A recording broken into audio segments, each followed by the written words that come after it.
Don't run down the clinic hallway. When David was 3 and started coming to the clinic for occupational therapy, I tagged along because I was too little to stay home alone. Now I'm 12 and can stay home if I want, but I still like to come. I like talking to Mom on the ride over and back and shopping in the stores across the street, and I love the road between our house and the clinic. It follows the ocean shoreline, and I look for snowy egrets standing stick still in the salt marshes, and osprey circling, hunting fish. At high tide, waves sparkle under the wooden bridges, and I can guess the tides before I even see the water just by closing my eyes and breathing the air through the open car windows. Low tide smells mud black and tangy, but high tide smells clean and salty. The clinic is a few streets from the ocean, and in the summer, sometimes, Mom and I walk to the waterfront park while David has his appointment. It's the only time in the week that I get Mom completely to myself and someone else is in charge of David. Mom likes to stay in the clinic waiting room so she can hear if David has a hard time. But I like when we leave because she doesn't look away from me every time she hears him shriek. At the clinic, there's a waiting room and a long corridor of doors to little offices for hearing tests, speech therapy, and occupational therapy. David comes on Tuesdays and Thursdays to see Stephanie, a woman with kind eyes and an office full of games, swings, a trampoline, and more balls than I've ever seen outside a school playground. I think it'd be fun to go with Stephanie and do what she calls playing, but David thinks it's work. I wait while Mom says hello to the other waiting room people, but as soon as Stephanie takes David's hand, I ask, "Can we go to the park?" We haven't been since last fall. It's going to rain. Mom sits down on the waiting room couch, and it'll be cold by the water. You didn't even bring your jacket. Can we go shopping then? I glance out the window to the line of stores across the street. My favorite is Elliott's Antiques. From the sidewalk, it seems only a door, tucked between two downtown shops, but behind the door and up a musty-smelling staircase is a sign, Elliott's Antiques. The whole store is like an attic, full of stuff someone's grandparents once owned, but had no more use for. Things not quite good enough to keep, but not quite bad enough to throw away. David had a hard time last week, Mom says. I need to make sure Stephanie can handle it. Why don't we read? Mom crosses her legs like she's settled to stay.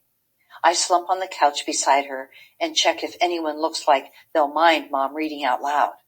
I haven't been to the clinic since my last school vacation, but I recognize the waiting room people because their appointments are nearly the same time as David's every week. Mrs. Frost, a tiny old lady, reads a magazine in the big chair between the front windows. She brings her even older brother for speech therapy because he had a stroke.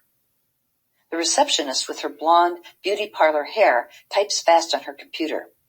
Carol, a young mother wearing a big skirt and hoop earrings, sits in the rocking chair near the bookshelf. She leans down, handing her baby with Down syndrome chunky plastic blocks from the toy basket. In the chair next to the exit, Mrs. Morehouse, Jason's mother, checks her watch. And there's Jason. I'm not sure how old Jason is, maybe 14 or 15, but even though he's almost grown, his mother stays with him in the waiting room. Jason can't go anywhere unless someone pushes his wheelchair. I open my backpack, and Mom cleans her glasses on the bottom edge of her shirt. When I was 7, Mom began reading the Harry Potter series to me, and even though I can read easily to myself now, we still read each new book together. I never think of the characters without hearing her voices. I pass her the book. Read quiet. She turns to our chapter, and I arrange my colored pencils on the couch next to me. Hunting out the window for something to draw, I consider the line of stores and restaurants across the street, but they look tired and between. In a week or two, the gift shop window will have splashy beach towels and plastic sand buckets. The hotel will show off the No lit up with the vacancy, and the parking lot will be full of seagulls strutting between the cars and perched on the streetlights, screeching for someone to drop a bite of sandwich or a French fry. I wish time would hurry and there'd be sailboats tying up at the landing and tour buses passing through, and I'd already have the first hellos traded with somebody Peterson, the girl next door. I figure by 5:15 that first high trading could be over, especially if I just happen to be outside at 5 o'clock when she arrives. I sink back into the vinyl couch cushions, my sketchbook propped against my knees, listening to Mom's voice changing character to character. There's not much new to draw in the waiting room. The same yellowed awards cluster the walls, the same books spill off the bookshelf, and the same old toys are heaped in the toy basket. And there are only two people I haven't already drawn, Jason and his mother. I worry that glancing will turn into staring too easy with Jason. And I hate when people stare at David. But Jason's mother fidgets, crossing her legs, picking up magazines, putting them down, smoothing her short, flipped-under brown hair, so she'd be harder to draw. Mom said Jason started coming to the clinic after Christmas, but the first time I saw him was February vacation. That day I didn't know where to look, so I looked at his feet on his wheelchair footrests. Maybe by drawing Jason, I could look at him easier. Looking closer can make something beautiful. Sometimes I can change how I feel about something by drawing it.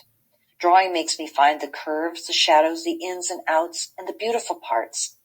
I solved my hating snakes by drawing their scales, tiny and silvery, overlapping, until all I saw was how perfect they were.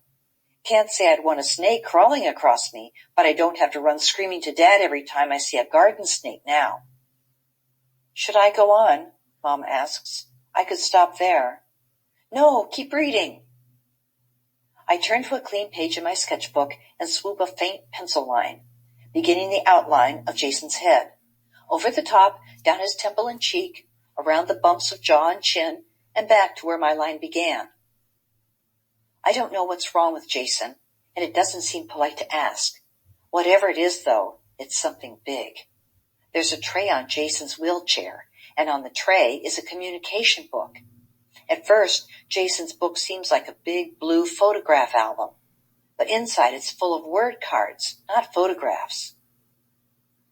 Jason can't speak, but he turns the pages and touches the cards to tell his mother if he wants a drink, or has to use the bathroom, or is mad about something. Today he's mad, fighting mad.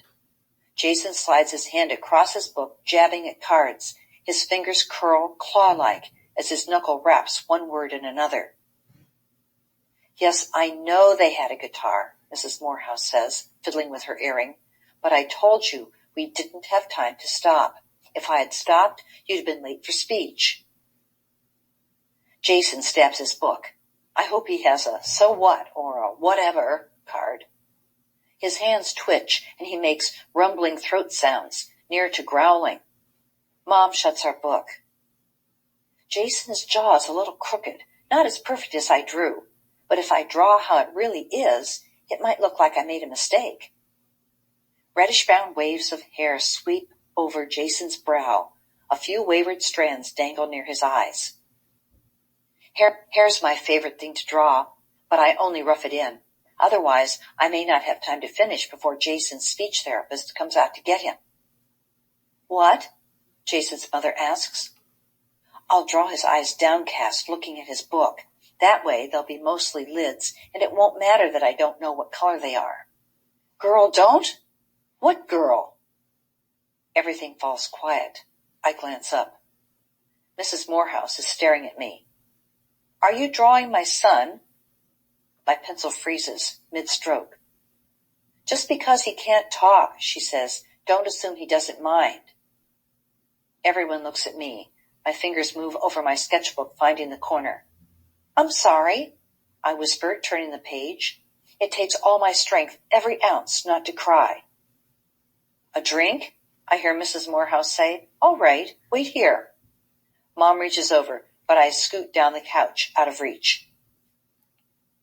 I pick up a lime-colored pencil and swish a tiny blade of grass on my page, one eyelash curve of green, cutting all that white. Footsteps pass me, but I don't look up. I tick line after line, making grass. Oops, Mrs. Morehouse says. It's only a little spill. I risk a peek. If that were David, he'd be wild to get those clothes off, But Jason sits there, a dark water spot spread on the front of his navy Red Sox shirt.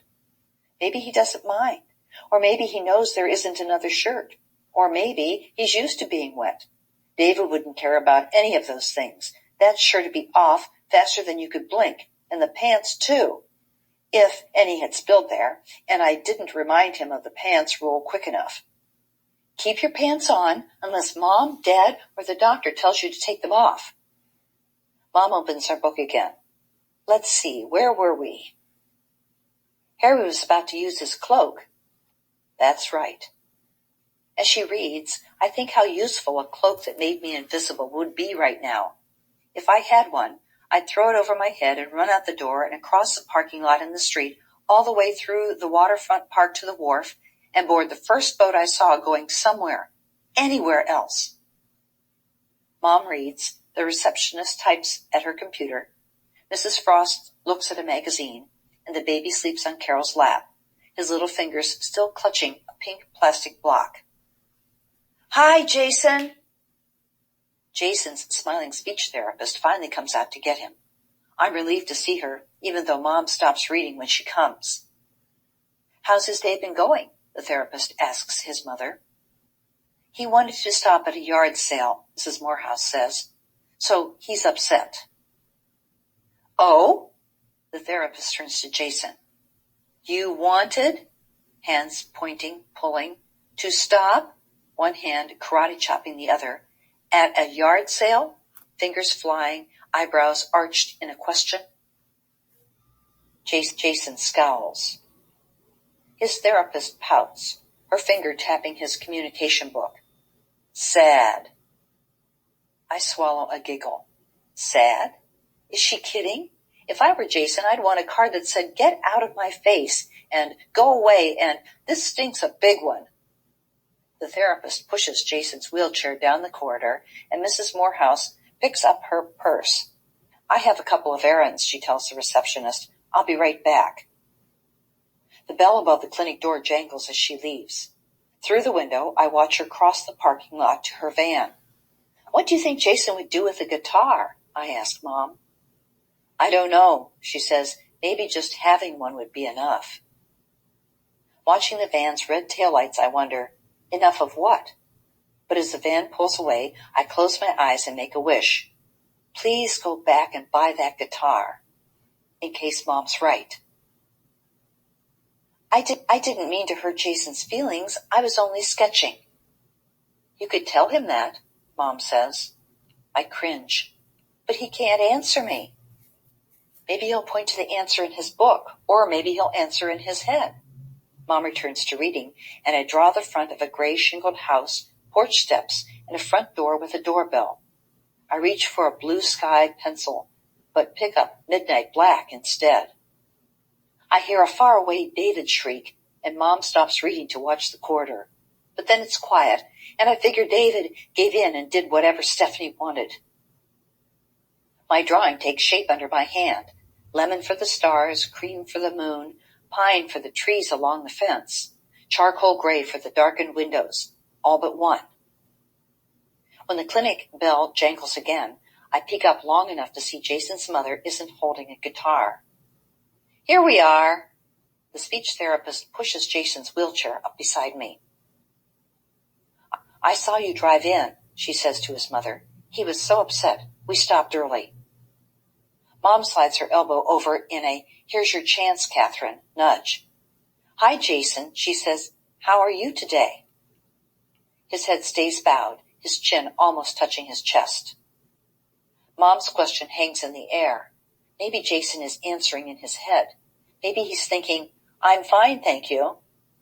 Or maybe, well, I've been better. Or maybe he's think screaming. I'm in this wheelchair, you idiot. How do you suppose I am? Whatever he's thinking, his silence stings me. I lay my sketchbook on my lap. I'm sorry about that guitar, I tell the reddish-brown waves of hair on Jason's head. I like music, too. His head snaps up, and Jason stares hard, right into my eyes.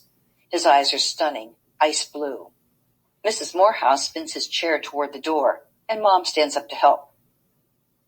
It's okay. Mrs. Morehouse holds the door open with her foot. I can get it. I pick up my palest yellow pencil and add a dot to my drawing, gleaming in a window. From the dot, I sweep down a shivering beam cutting the darkness. I imagine myself sitting on my bed, hugging my knees, counting Morse code dashes and dots. AREYOUTHERE.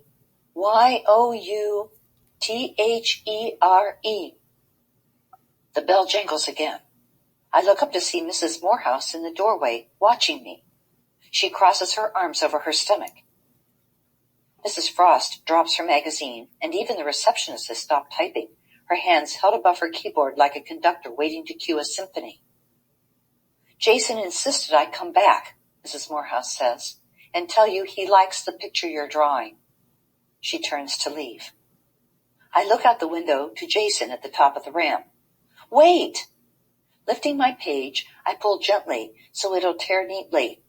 Colored pencils fall off my lap, scattering and rolling across the floor, but I don't bother with them. If he likes it, he can have it. Please, tell him the dot in the window is a flashlight. His mother smiles. I'll tell him. I'm too embarrassed to watch her give Jason my picture, so I get down on my knees and hunt for colored pencils, some of which have rolled under the heater. That was kind of you, sweetheart, Mom says. I slump back on the couch, though I move my orange pencil over a fresh page. I'm only making lines. Too busy to talk lines. Leave me alone lines. I bear down so hard, my pencil lead breaks. Sorry, gotta go. David runs through the waiting room, heading for the door to outside, his brown hair damp with sweat. Mom jumps up to block his way. I flip to my rule collection and add, if you want to get away with something, don't announce it first.